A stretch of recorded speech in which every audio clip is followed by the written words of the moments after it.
A Man Without Honor is the seventh episode of the second season of HBO's medieval fantasy television series Game of Thrones. The episode is written by series co-creators David Benioff and D.B. Weiss and directed, for the second time in this season, by David Nutter.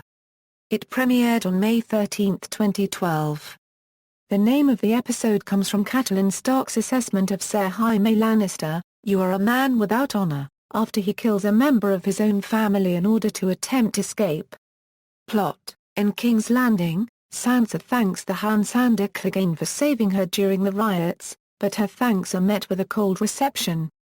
Later, Sansa is awakened by a nightmare of the riots and discovers that she is bled, with the implication that she can now be wed to Joffrey and bear his children. When she discovers Sansa trying to cut the blood from her sheets, she begins to aid her, but they are discovered by one of the Queen's handmaidens, who rushes to tell the Queen. She catches the maid in the hall and threatens her life should the maid tell anyone, but upon she's return, she discovers the Hound has seen the sheet as well. Cersei meets with Sansa to discuss her duty to Joffrey, but tells Sansa that it will be impossible to love Joffrey, so she should just focus on loving her children. Tyrion tells Cersei that Stannis' fleet will be arriving in days and the king's plan to repel them might not work. Cersei implies that Jaime is the father of her children, and shares with Tyrion her belief that she is being punished with an uncontrollable Joffrey for committing incest. Beyond the wall, Jon Snow continues to search for his companions with his prisoner, Ygritte, in tow. When Ygritte deduces that Jon has never been with a woman, and upon learning of his vow of celibacy, she is dumbfounded and tries to convince him that life would be better with the Wheatlings, under Mance Rayder. Jon remains true to his vows and rebuffs her advances repeatedly.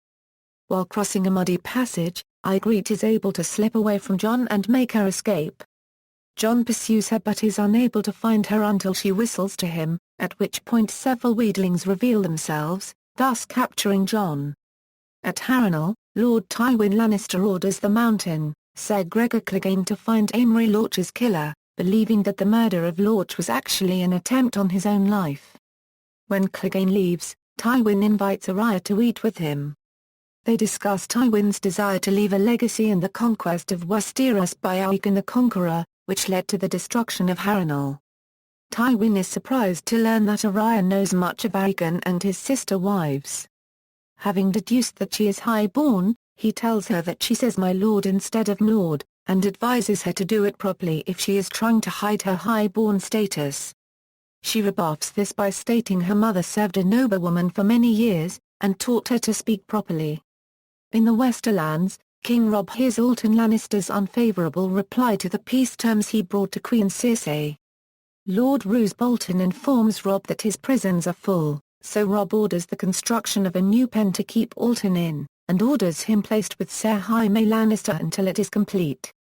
Robb also meets with Talisa to discuss getting her more medical supplies. Robb asks her to come with him to the crag to see the Maester for her supplies, which he agrees to do. After a prolonged friendly conversation, Jaime brutally kills Alton, planning to escape. When the jailer, Catelyn Stark, investigates, Jaime strangles him with his chains and flees. In the morning, he is recaptured and brought back to the Stark camp.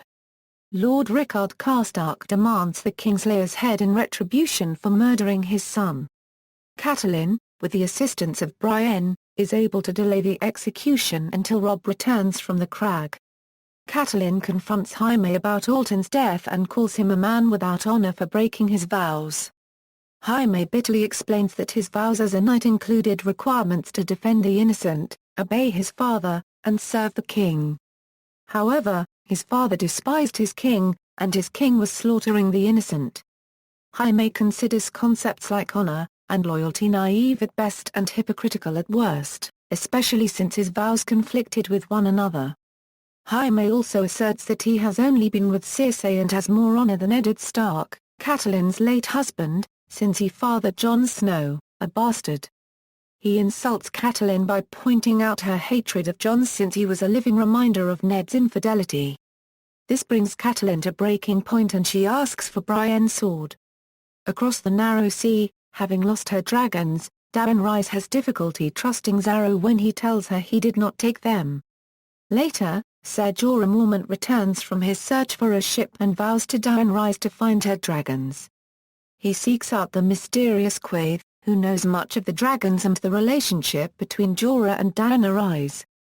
Quaithe informs Jorah that although she does not have the dragons, Daenerys is currently with the one who does. At a meeting of the 13, Piatpri tells Daenerys that he has her dragons in the House of the Undying.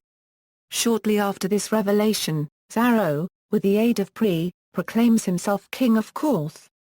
Pri, having multiplied himself around the room, assassinates the remaining 11 members of the 13, and Daenerys flees with Mormont and Kovaro.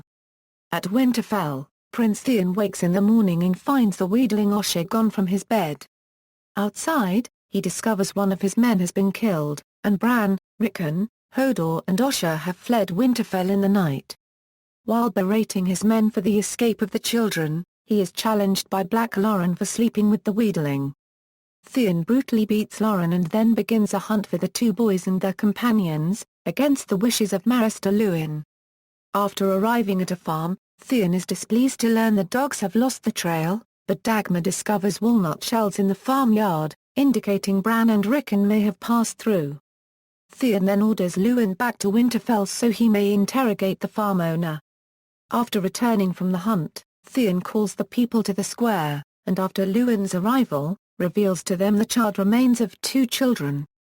Production, writing. The episode was written by producers David Benioff and D.B. Weiss, their 4th of 6 scripts for the 2nd season.